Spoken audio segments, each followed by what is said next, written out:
All right. Happy Friday, everybody, and welcome again to another episode of Learning Tech Talks, where we're exploring the landscape of learning technology while cutting through the fluff to answer the questions you need answered when building out your digital learning ecosystem. Today, I'm joined by Mike Kirk and Leah Sorrentino from BI Worldwide, and we are talking about the emotional side of learning and development. And hopefully, Leah, did I say your last name right? Oh, yeah. Oh, You sweet. maybe rolled the R's, made it a little bit more Italian.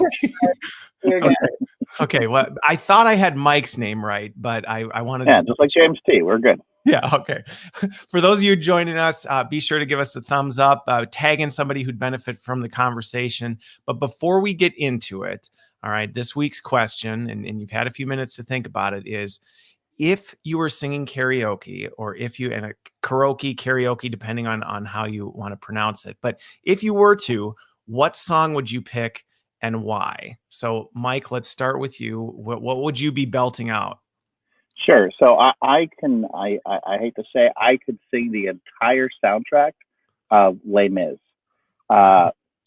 because I'm one of those emotional guys. I love the ties to all the stories there, and you know what? I have a bunch of kids. My life sometimes is miserable, so I feel like I'm a revolutionary from time to time. So that would be my soundtrack. Okay. All right. Les Mis. Wow. The whole soundtrack too. You would be the up entire on, thing. You'd be up on stage for a while. Okay. All right. How about you, Leah? Now, I know you didn't tell me yet, but you said there might even be a whole playlist. So what would that be? So it depends on the mood of the crowd. I usually go for cliches because I like attention. Okay. So I do Madonna's Like a Prayer, mostly because people sing along, they will clap along, and I actually think I can sing it pretty well. Okay. And then if it's like a lower mood, people are a little bit more subdued, I'll do Radiohead's Creep. Okay. Okay. All right. So see, you've even got you can even adjust it. The crowd, you know. All right. Everybody who's watching, I'm curious to see what your karaoke song would be. For mine would probably vary, right? So I have done well. So wait, before I say mine, have you both sung those for people before? That's my follow-up question. Leah's nodding, so that's a definite yes. So, Mike, have you sang Les Mis? I have sung it for people. My children sing it with me. We sing it through the house, but I've actually never done karaoke. Okay, so, never done it. Not even. I've actually sung live on stage before, but have never done karaoke. Okay. Okay. All right. Okay. You know what? You're amateur. Only try. That's right. Well, I just don't know. Surprise, Mike! Today's your day. Now bring your prisoner to 461. Yeah. So I think mine would probably be right. I love Piano Man, and again, Leah, one of the songs that gets people to do it, and I can play the harmonica part, which if I happen to have a harmonica in my pocket, then I can bust out that. But my second would probably either be the Trolls soundtrack or the new Ugly Dolls movie. That has got some great songs in there as well. So my kids and I already sing those when nobody's around. But okay, well, enough on the singing before actually somebody does start singing. So let's talk about this whole, I've done some posts leading up to it, and we've been talking about it for quite a while now, is this whole emotional side of learning and development and its connection with technology. But talk a little bit about it, because as I've gotten to know BI, that is something that I've always found is something you talk about more than a lot of people. So tell me a little bit about why that is such a factor for you all.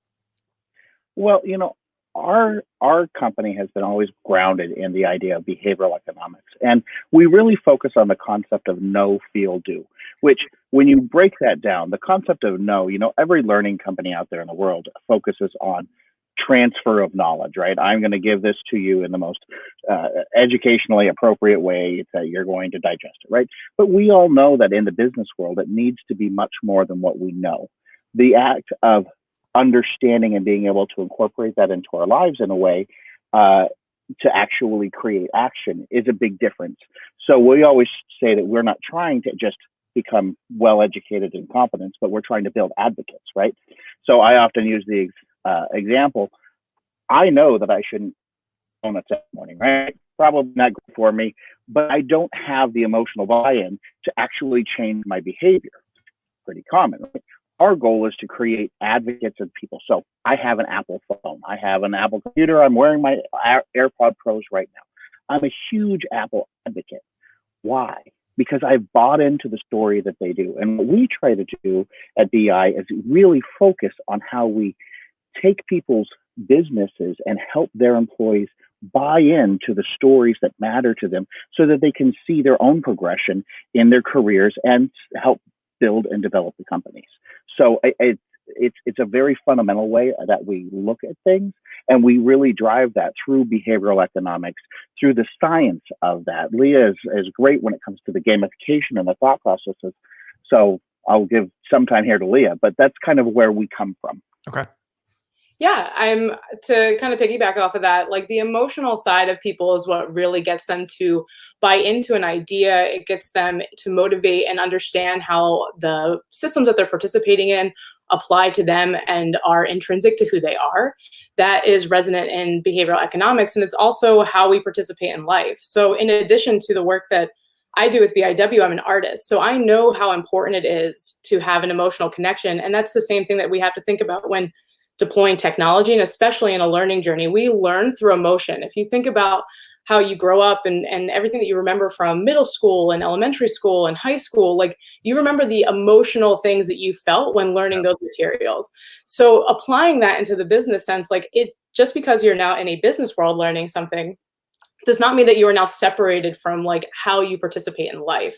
So applying your emotions to your problems and your solutions are kind of fundamental to actually getting people to get on a learning journey and then get to the other things that you want people to do after they learn something, which is productivity, efficiency, and loyalty to your business, and to your objectives and your mutual goals.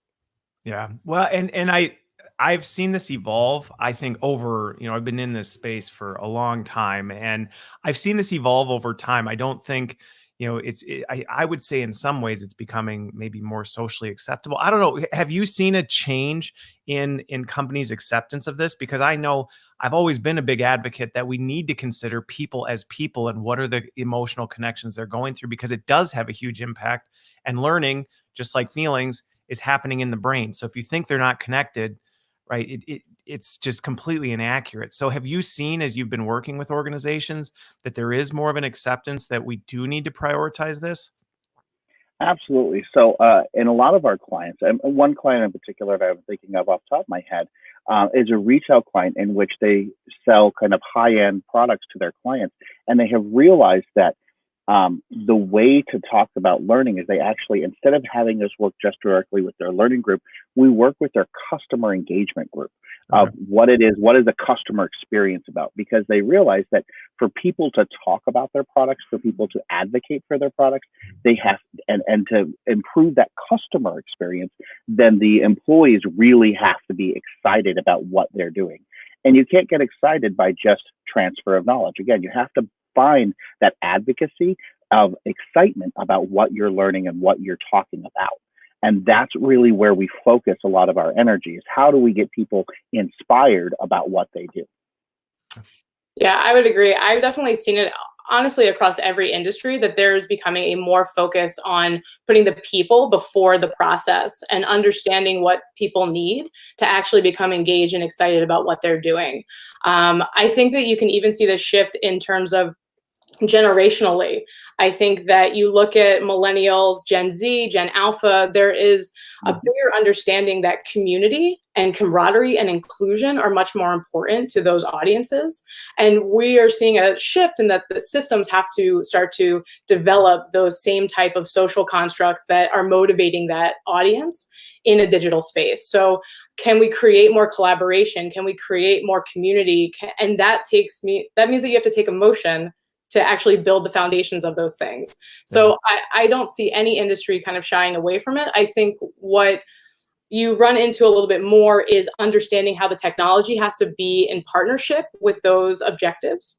And you see a little hesitation in terms of how do you approach some of these topics. And this is where like our organization, BIW, really kind of hones into understanding how people are motivated emotionally, and then what kind of tech can we bring along with that to help develop those systems and make it easier to create that camaraderie.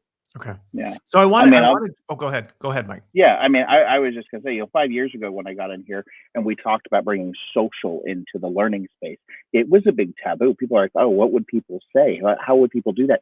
And what they found is over the last 5 years, the level of authenticity that happens in more social environments where we allow people to be more authentic, have real conversations, um, the farther we're able to move that along, and from a community aspect, we're able to actually move behaviors because, hey, these are people that understand me and understand what I do, and are here to actually help me. So it's a huge thing to really be authentic, to really drive that emotional and community factor. So Okay.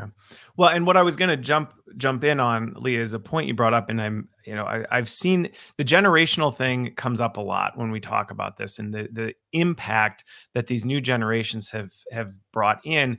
What I always find interesting though is talking, and I'd love anybody who's watching to jump in on the comments, is where does that come from? Because it's not that people have necessarily changed, right? This desire, this hunger for this has always existed. It's not like baby boomers didn't care and had no emotions and work was just work. It just, the environment has now changed. And I've seen the younger generations maybe pushing more of some of this stuff versus, it wasn't really socially acceptable, or maybe corporations. I'm not really sure where the separation existed before, but it definitely, I've seen a huge shift from an industry standpoint. Sure. I mean, what I actually think has driven the shift is the transparency that technology has provided. We have social media platforms that have now allowed people to identify many different communities that they are involved, like could be involved in. And there's a lot more open conversation because of the separation that technology provides from face-to-face communication. So I believe that that shift actually happened as technology has become more proficient in allowing us to connect with one another. I do agree that like the emotional things that drive the generations that I mentioned are things that drive us intrinsically, no matter what age we Right. are.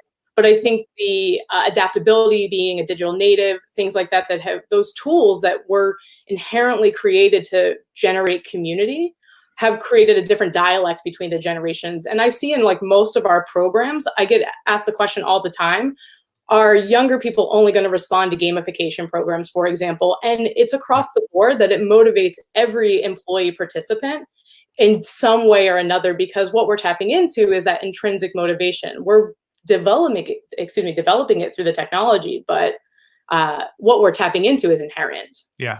Well, and that's just it, right? I see technology, it's democratized and kind of broken down some of the silos that used to exist.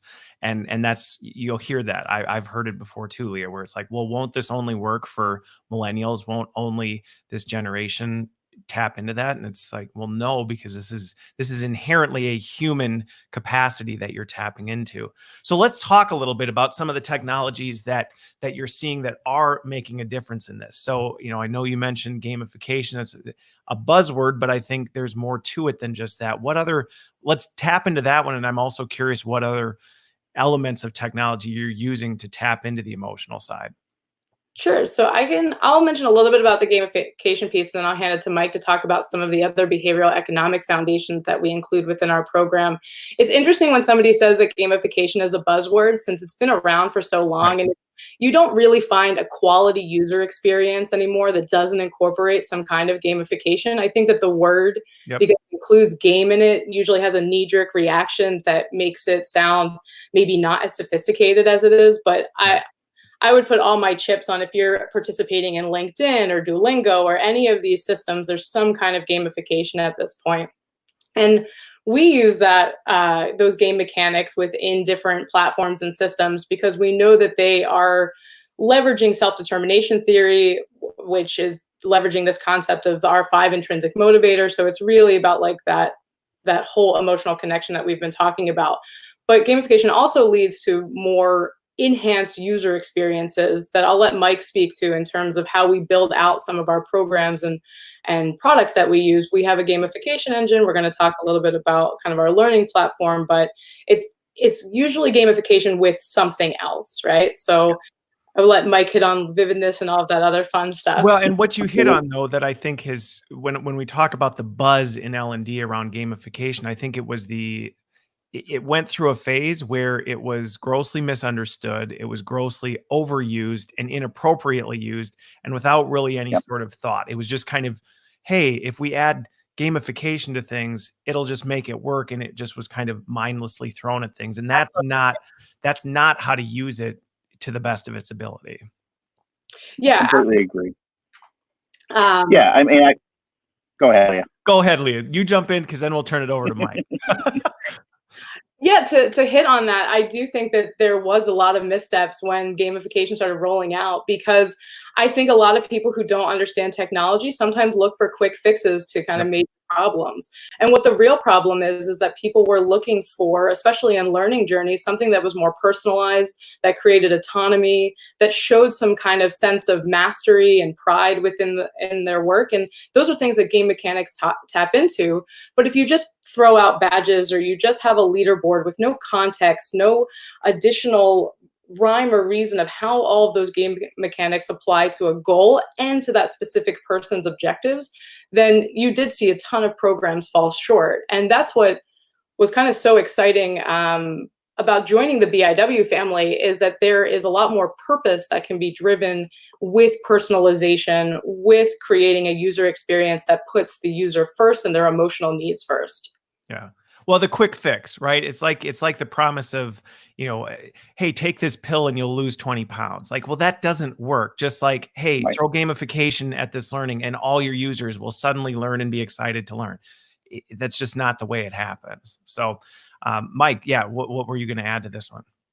Yeah, so really, when it comes down to it, the way that we always focus on this is starting with, like any business problem, what are your business goals? And then understanding how to take those goals then and drive those down into an understandable bite-sized piece for your learners to actually understand what they can get a hold of and what can actually make change, and not just the company's life, but in their own career paths. Gamification has permeated everything that we do. I pulled up this quick little app. I gamify the water I drink with my thermos app, right? It literally keeps track of every ounce I drink. Why do I do that? Well, because I'm excited. It's something I'm not good at, is drinking enough water. So this motivates me, and my children have the same app, and so they yell at me when I don't drink enough water. Now it becomes this community thing that I can be proud of. And so really what we do is, when we work with companies, we start with, what are your business objectives?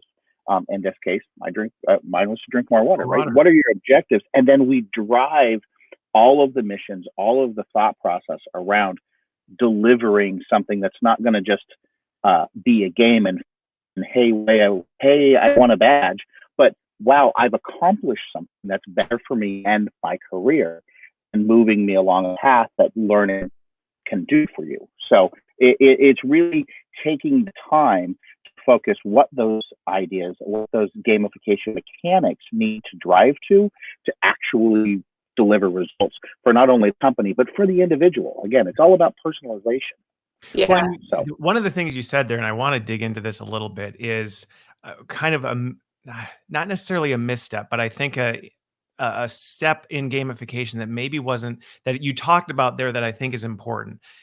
When I saw gamification really come on the center stage when it first did, so much of it was focused on competition, right? It was all about competition and beating each other, and who was going to be at the top, which really in many cases, or in some cases, can actually demotivate people, because not everybody is intrinsically motivated to beat their peers or try and be on top. And it almost can have an adverse effect. So you talk about it in that personalization stage. And I think that's an important factor to highlight with it, that it's not just, gamification's about pitting your employees against each other to win. No, I completely agree. In fact, a lot of our clients, what we really focus on isn't necessarily your top 10%, because those top performers are people that you can model things after. But when you put a leaderboard in place, those are the guys who are always going to show up on top. The people who are on the bottom half, that bottom 10%, that probably need to get cycled out anyways. But what we really focus on is that middle 80%. What is the middle doing?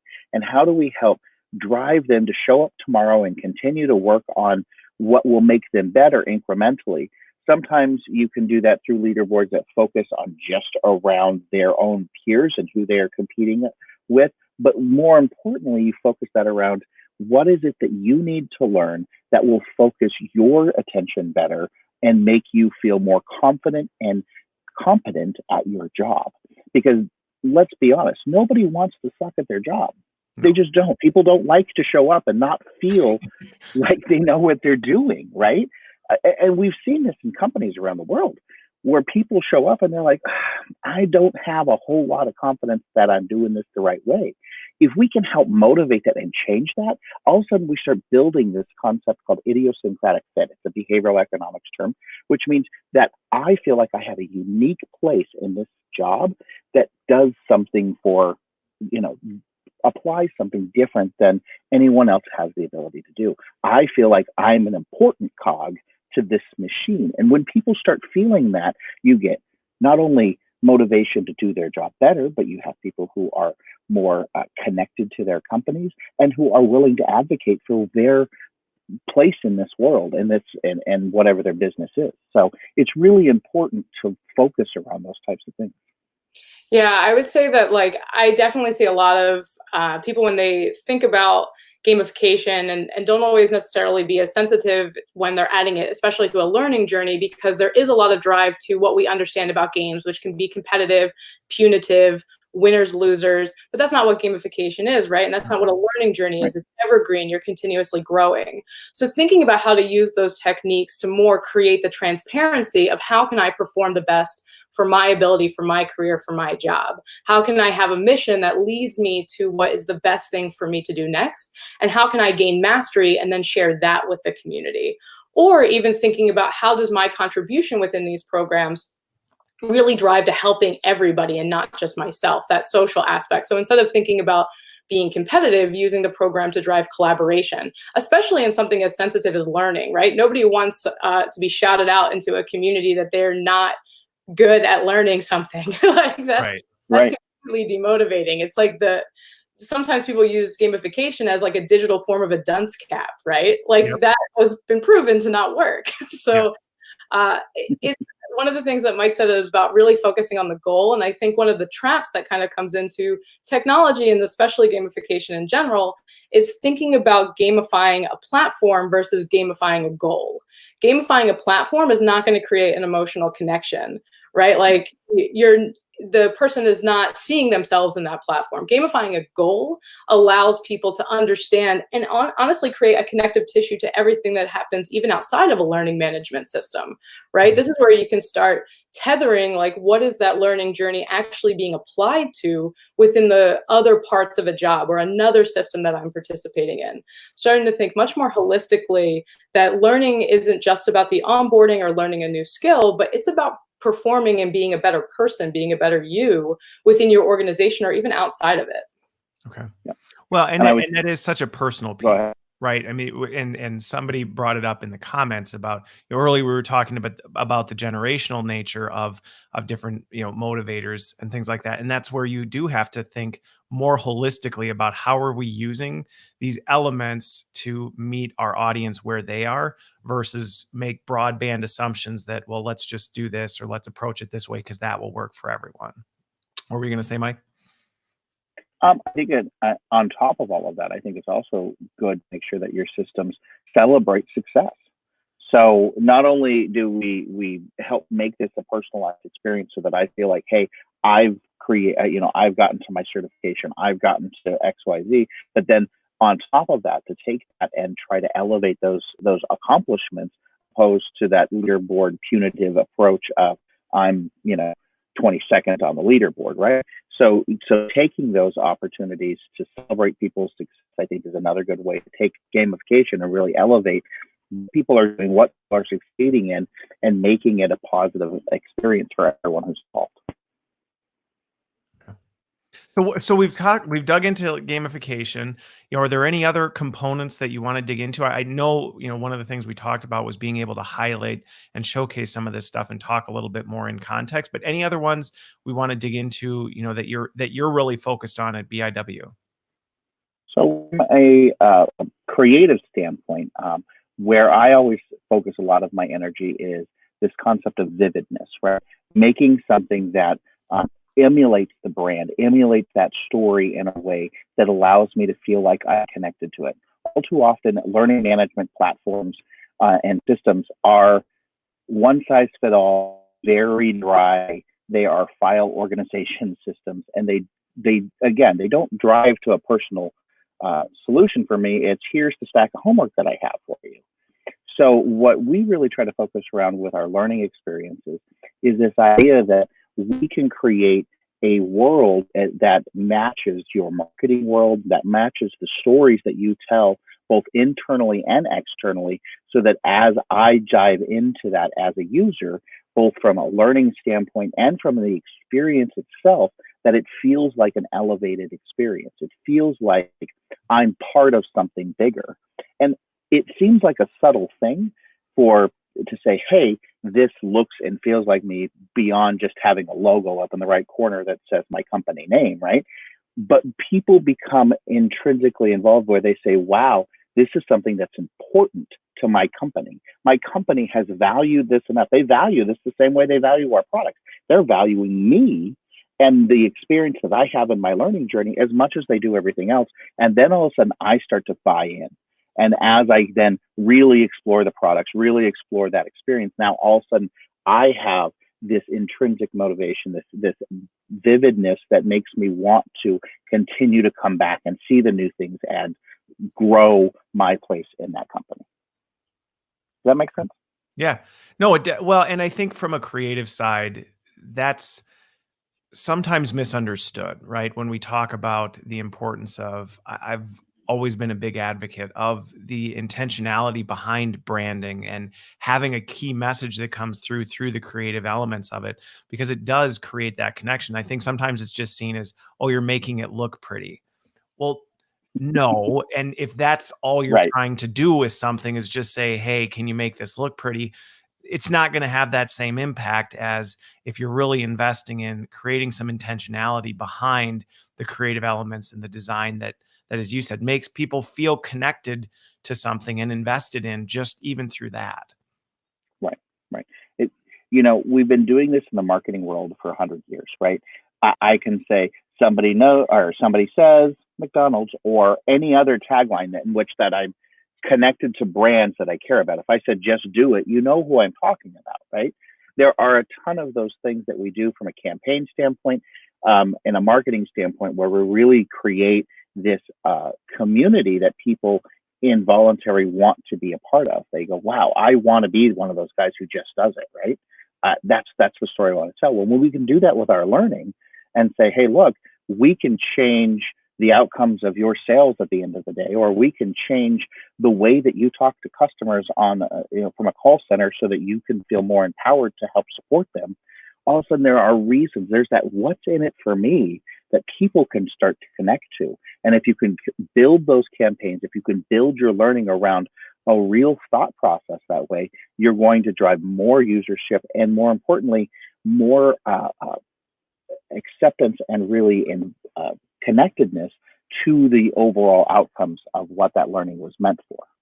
Yeah, I think also if you take into consideration how many businesses are focusing on culture and trying to develop a culture to obtain talent and acquire new employees, and then don't take that culture and make it go all the way through to the platforms that people are using once they get into their position and into their job, into their training track, into their onboarding. It's such a disconnect between what the company is saying versus what the company is doing and the employee is experiencing. So you mentioned, like, it does make things look pretty if you think about vividness and all that, but it also gives a clear message to people when they're participating in these systems and these platforms, like, is where the buck stops, and not even just like the actual money buck, but where the intention stops. What's the priority of my business, of my company's culture? If that's not going through to my learning platform, it's not in my CRM tool. If all of these things feel disconnected, then I'm going to disconnect them as an employee from my priority. Right? Because I know that my company isn't investing in the same way as they are other cultural aspects of the business that I just visually feel like I would now have to participate in or give more attention to based off of their look and feel. That's an extremely important point that you bring up, and I think it's one that way too often goes overlooked. Is that it's not just about making it look nice. I mean, is that a good thing? Sure, but it's incomplete because it's not just about making it look nice from a user experience standpoint. It's about tying it back to, because even the mental fatigue of, okay, this is completely disconnected.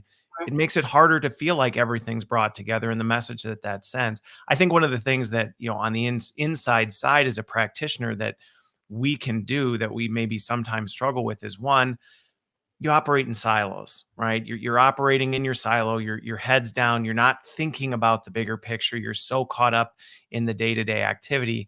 And two, sometimes we're just so wrapped up in execution, we aren't thinking bigger picture and strategy. And I think that's why when it comes to this stuff, it is important that we slow down to move fast, because we have to step back. We have to think about the bigger picture. We have to be able to do that because ultimately, yes, that may take more time. It may take more resources, but ultimately we're going to get a better gain out of it. Is that what you see with the people who take the time to do this and do it well? I Oh, mean, absolutely. yeah. I Okay. mean, even in like some of the, and I'm sure that we're going to get to them, some of the examples that we have of how some of these concepts are playing out for customers. I'm seeing that the customers that create really evergreen sustainable programs are even taking an agile methodology, understanding what their goals are when we're trying to launch something, getting something out that isn't just a most viable product, but really responds to what the need is at the moment, but understanding that this is a long game, that goals and priorities and audiences and systems, they're all going to change. And we have to come up with a plan to understand and add new features that are going to respond to not just our present selves, but our future selves and where the technology is going to grow. Because if you focus everything on what the technology is now, you know that then we're going to have an outdated experience within a year at best, So Yep. definitely seeing the people who are thinking about these investments as a long game, Yeah. that we want to see immediate results to kind of provide that ROI to understand why we're even making the investment, but that we know that the work is never really done because we and our businesses are constantly evolving. Yeah.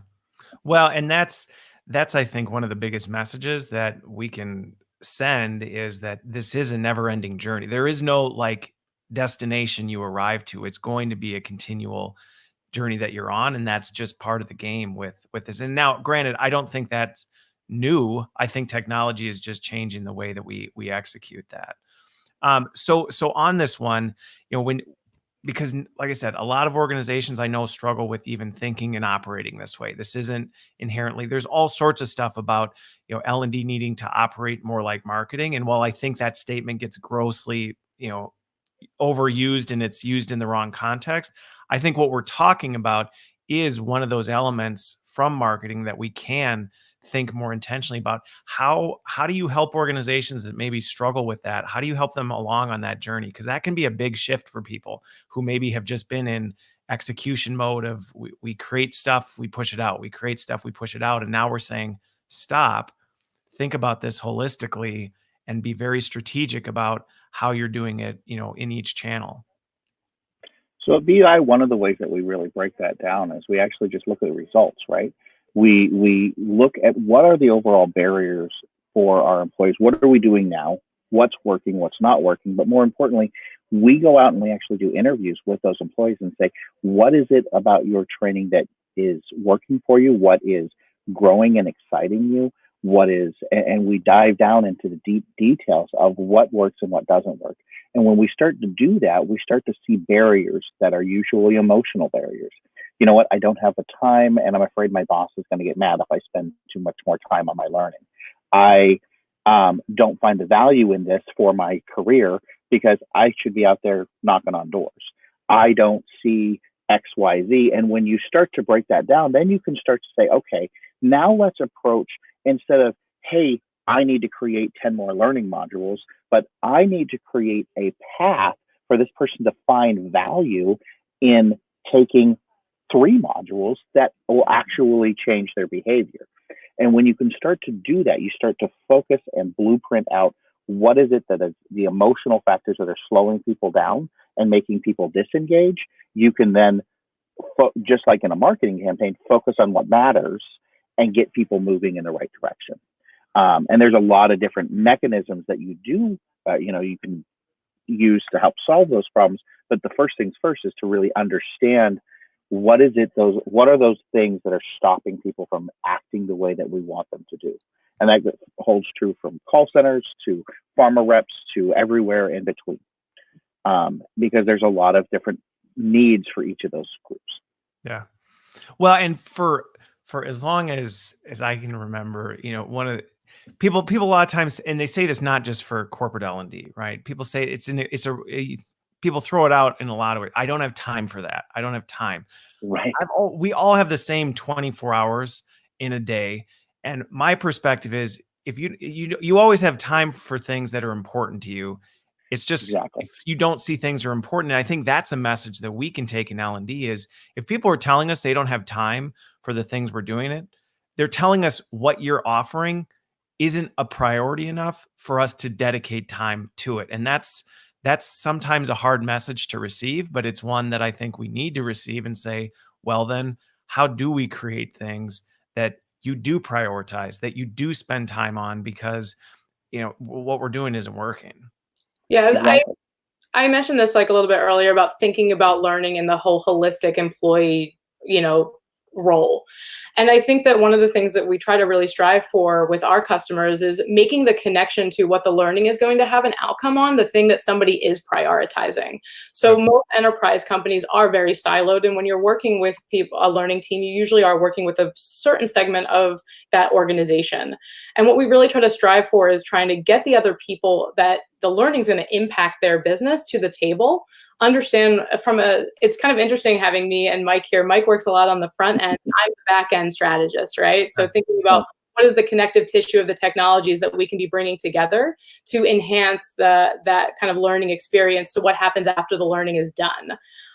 So I think that that's a way that we try to generate the conversation of prioritization within a learning space, is not saying that what the results are is a faster learner or an easier learning experience, but the results are better sales, the results are retention, the results are higher performance, and using the data to kind of generate that connection to push that prioritization, because there's only so much you can do within the platform and the system. Right. It kind of takes the communication outside of the system. It takes the buy-in of managers and supervisors to understand like what benefits them, because we can make the user experience as slick, beautiful, and cohesive as possible. We can make it as personalized as possible, but we also have to get the buy-in of the people who are directly responsible and accountable to the people participating in the program. And how you do that is show those results, that if we can make this learning journey more seamless, more personalized, easier to use, you're going to see these downstream effects. And we should be measuring these things in tandem. So we want to see are we increasing your user retention within your LMS? Are we getting better performance? What other numbers and data do we have to bring into this to show that you have to keep prioritizing these platforms and these people within these platforms? Well, and it goes back to two big things, right? One, focusing on the outcomes first. I think too often we just focus on the thing instead of what are we hoping that thing is driving. So that's first and foremost one of the biggest steps. But one of the other things, and it's been a message that's been clear in almost every episode of Learning Tech Talks, is technology is a tool and an enabler. It's not a silver bullet. So buying a platform with all the, what's doodles and, zingers in there isn't going to magically make things happen just because you have a tool. And I think that's something but you can't overlook the power that it brings. You talked about, Leah, the data behind that and making more data-driven decisions. I think before we often struggled with that because we didn't have the data that helped us say, okay, where is it not sticking? Where are we still have gaps? Where are things really taking off that we can invest more? It was a little bit more of a gut check or based on assumptions. And I think that's where technology is huge in helping empower that. But again, it's only an enabler of what's already happening. Yeah, and I will say, even like with the growth and the visibility to big data, that's a buzzword. It is.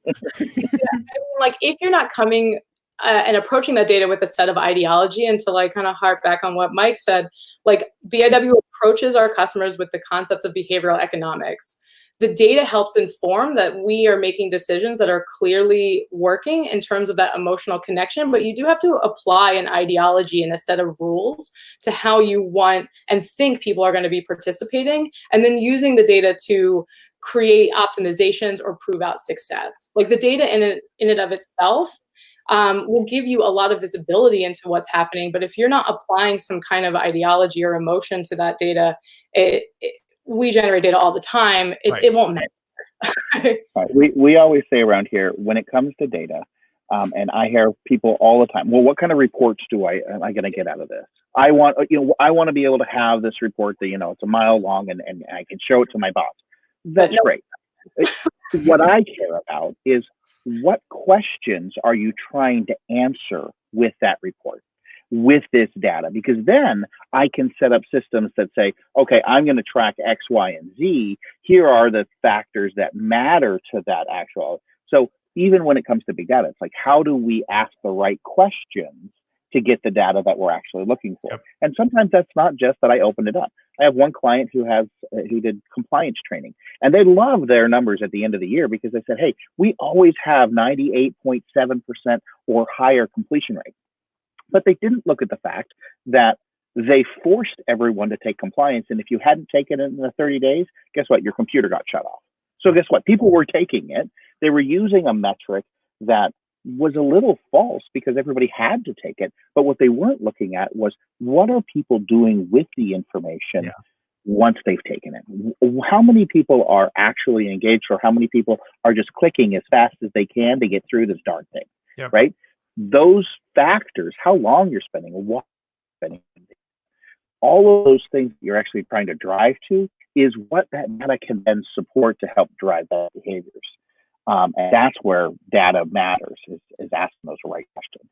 Yeah. Well, and that goes back to that outcome focus, right? That comes back to the outcome focus that you even have to apply with data. I mean, you see people get doe-eyed over some of these systems, and it's like, wow, look at all these dashboards and these things. And now we know this. Yay. And it's like, right, but what are you going to do with that? What is your, as you said, Leah, the ideology behind why does that matter to you? And what are you going to do about it based on what you find? Yeah, data visualization can be almost triggering for me sometimes in conversations, because we always want to present, especially to end users, employees, participants, all of this data visualization. But what does it mean to the person in their job? How does it benefit them? And what are they supposed to do with that information to make it actionable? I love pairing data visualization with gamification, because then I can see some kind of performance. If it's negative, I should be provided some kind of actionable steps that the system is telling me to do to adjust that data. Data visualization on its own can really be incredibly demotivating, especially if you don't know how to make the needle go the way that you want. Right. You talked about your water app with the gamification in it. You understand that if it's low, you drink water. There's an action step there. Right. I think about that with my Nike Run app. If I want to get to the next level, I got to go hit the street. And sometimes with learning systems for employees, people aren't thinking about, when they're giving that visualization, well, if somebody's doing poorly, you have to tell somebody in a personalized way, what do they have to do to change those stats? Otherwise, those dashboards are an incredibly beautiful, expensive, possibly waste of time. Yep. No, I completely agree with you on that one. And I think that's one of the things that is so important as we move into this data-driven world, and we have more of this data, that we don't just overwhelm people with data that doesn't mean anything to them, because it can not only, I mean, what you're talking about is they don't know how to action against it, but what it also can do is you're just throwing more stuff at them that now they have to process on top of everything else and say, okay, now I have all this information. I have no idea even what it means, what I'm supposed to do with. And then worse, as I start to figure it out, I don't even know how to action against what to do to make the needles move. So there is definitely some risk behind, how you execute some of this stuff. And I mean, that's bigger than an LMS telling people, hey, what things have you done, or what type of learnings have you engaged in? That I see that impacting things across business functions globally. So I want to make sure we get into this a little bit before we run out of time, because we will. You brought some stuff so we can kind of take a look at how you're bringing this to life through technology. And I think we've talked about some of these elements, but getting a chance to see it in action would be great. So Mike, if you want to pull that up, let's show for folks what we mean when we say, well, this is what good gamification looks like, or we're creating emotional connections through journeys and brands, because it's one thing to say it, it's another thing to see it. Absolutely. Absolutely. Well, the first example I'm going to walk you guys through here is a piece that we put together for Dell Boomi. And their goal here was really simple. They have this new complicated integration software that certifications was their main goal. So we kind of sat down, we looked at what their overall goals were, and we said, how do we bring this to life? So what we did is, even in the login screen, you can see how we've really created an experience that's really brand focused and help people understand who they are. But unlike any other learning system, what we focus on in this particular case was, how do we really drive the user's story? How do we help people understand why the certification matters, and then what they can do to grow themselves? So you'll notice that as we dive in here, where are my current missions at? So in this particular case, we call them missions, right? Okay. So the missions are driven through a series of actions that someone will need to take. And that can be e-learning, that can be ILT, that can be a blend of a lot of different pieces of, here's what I need to do to accomplish my next goal in this certification path. Now, everybody has that same path, right? Everybody has the goal of working through both intermediate and advanced pieces of their certification training. But when you start looking at this and start breaking down, where are the places that I'm strong at, you'll notice that B2B management, mastery of data hubs, all of these things are at different levels of my progression as I went through. But I have a clear understanding of what I need to do next to keep driving my behaviors. And I get points and experience points as I go along. Every mission really breaks down into clear goals, but then large values and, of course, badges and understandings of what this does to help drive my behavior within the system as a whole. So I'll pause for just a second and see if you have any questions. Well, so going back to some of this, as I'm looking at this, I'm assuming from diving into this that even the colors, the branding behind this, is this all part of then, as you were working with them, is this all part of the culture, the brand that goes along with it, versus just, this is kind of our out of the box, this is how we've designed it? No, so yeah, go ahead. No, Leah. Yeah, absolutely. So when it comes to designing these pieces, we build all of the front ends completely custom. We work with the advertising side of their teams, the marketing sides of their teams, to help drive to what is it that's going to make this feel like it's part of your overall system. We'll look at another system that we put together for a different company, and you'll see how different the outcomes and even the business needs were, and why we built them different. So you'll start to see how that changes as we kind of move forward. Yeah, and the interesting thing about as this program launches, now their communities using this iconography, all of their other partner experiences are also going to have this unified approach. So you're not going to go from one system to another and have some kind of visually radical different experience. It's all going to have the same synergy, the same cultural value, the same iconography. So we used all of those elements that are going to be now a part of the holistic partner experience. And this is just the learning aspect of really nurturing their partner community. Okay. The other really cool thing about this program is you see these featured missions and you see what the missions that somebody is working on, but those featured missions aren't based off of just company objectives. They actually are dynamically populating based off of where I am in my journey. Now Boomi, at any time, if there's some kind of new course, new feature, new thing, they can reprioritize that to the top of somebody's featured missions list. Okay. But as long as I'm working on this throughout the LMS, all of this gets personalized to me. It's not stagnant or just based off of the journey that Boomi wants somebody to go on. It's really based off of where that learner's needs and their interaction with the system is. Okay. So it really demystified Boomi has amazing content for their partners. Yeah. And they had a system that really presented all of that content as if everybody was entering the learning journey at the same place. And it was pretty difficult to navigate on what would be the best path for me. Okay. what we have now done is created through these missions an easy way for somebody to get on track to what they are based off of how they're registering, what segmentation information they're providing to us, and allowing the system to, if you want to access all courses and all things, you'll have that ability. But if you want to just kind of clearly understand where I need to go next based off of my interest, this is what we've now provided to that end user.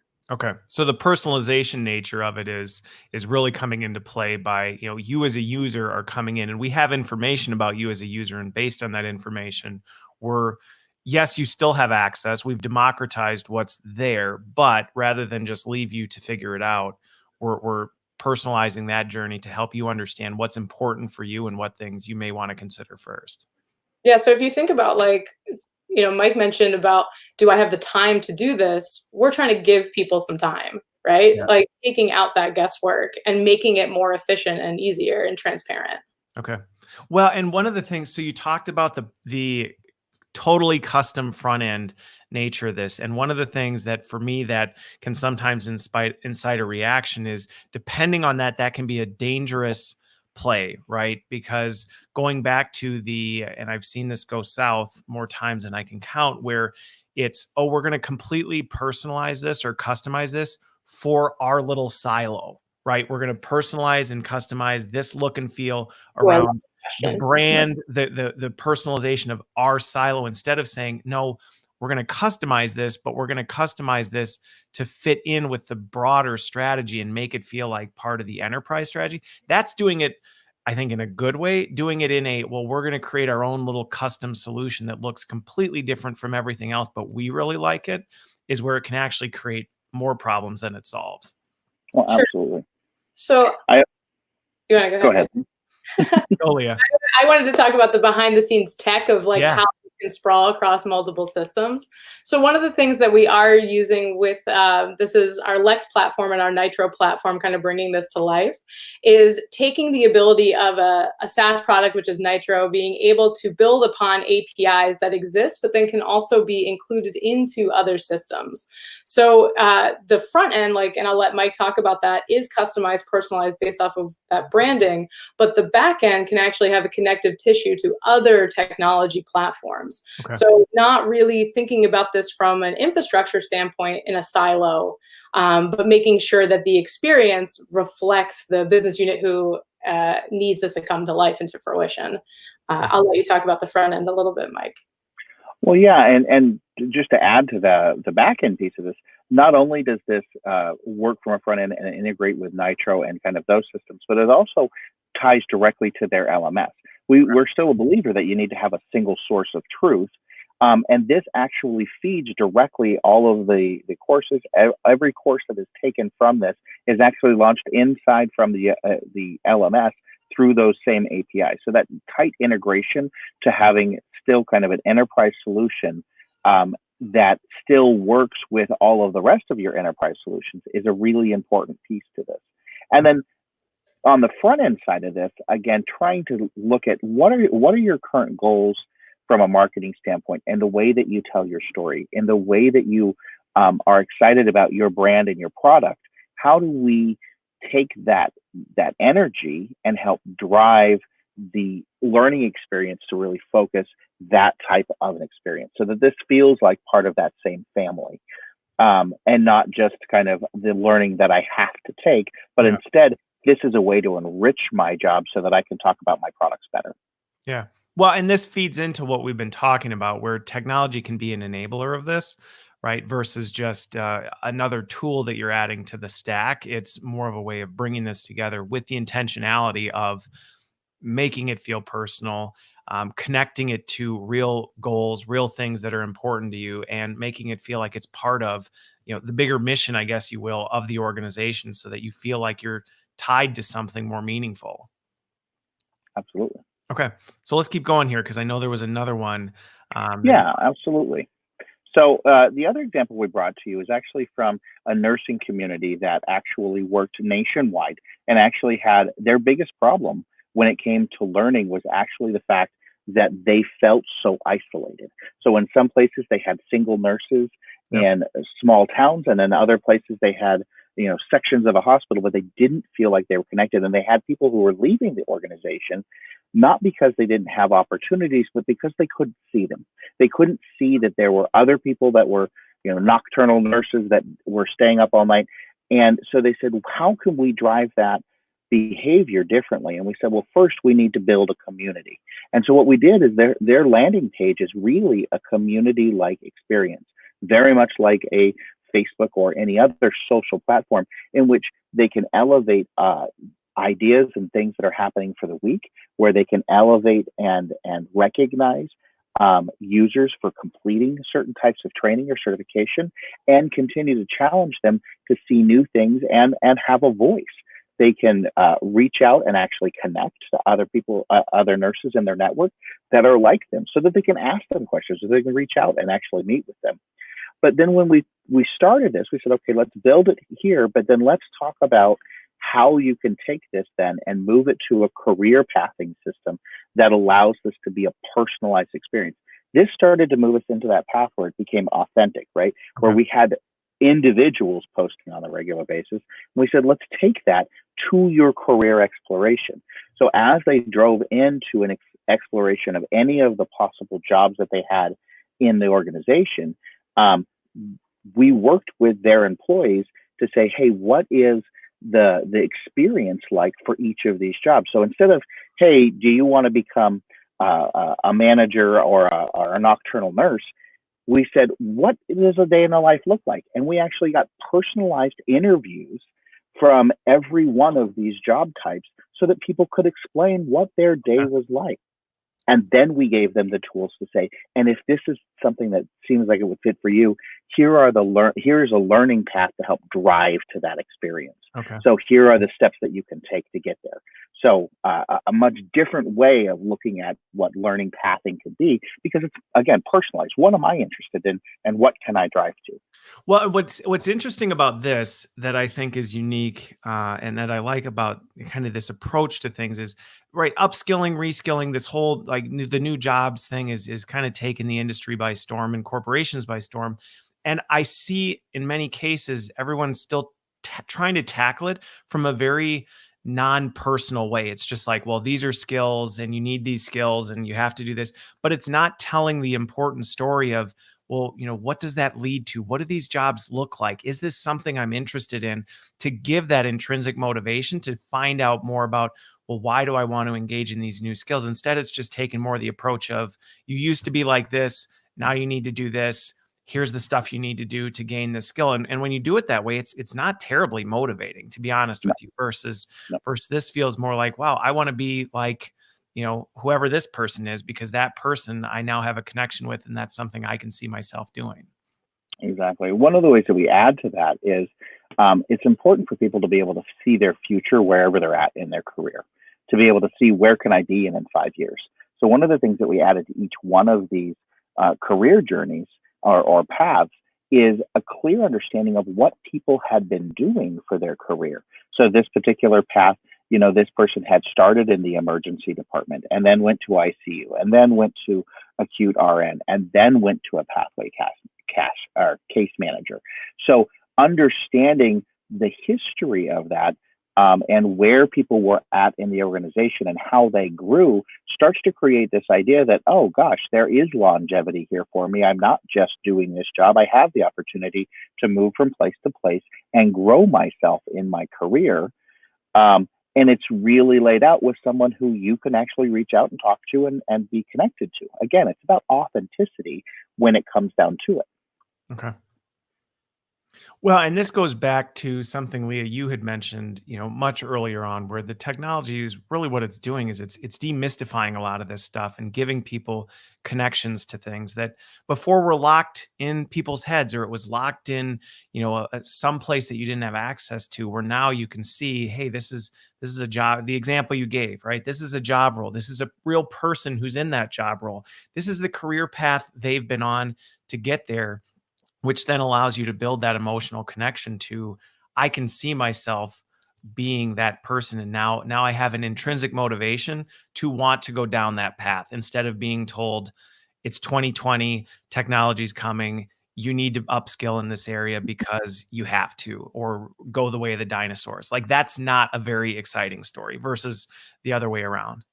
No, I mean, like thinking about the platforms are tools, not the solution. The Yep. solution is understanding how to nurture your learners that is going to also mutually help grow your business. And I think that the example that Mike just showed and that you just highlighted of where we can watch other people's progression, apply it to ourselves, create that personalization that's needed so I can see how any of the data or visualization is actionable, that I can make change and create that autonomy, while also understanding I am a part of a community of people who are all driving towards the same goal. Really tapping into all the different aspects of how we think about ourselves within our job roles, but also our place within our lives. Yeah. Well, and I think that, as we kind of wrap here, is an important thing when you think about personalization. Personalization isn't necessarily just about the end user. It's about what we're talking about here is about personalizing what this whole career thing looks Yeah. like. You're making it human. You're making it a personal thing versus this corporate, cold kind of thing that people can't relate to. So I think that's an awesome kind of way to conclude it. So this has been great. It was great to see some examples of how you're bringing that to life through technology. I think this was a great discussion. So I appreciate the time you had. It's always good to connect with my BIW friends. So thanks for being here, and everybody watching, thanks for joining us, and have a great weekend. Thanks so much. We'll talk again, Chris. All right.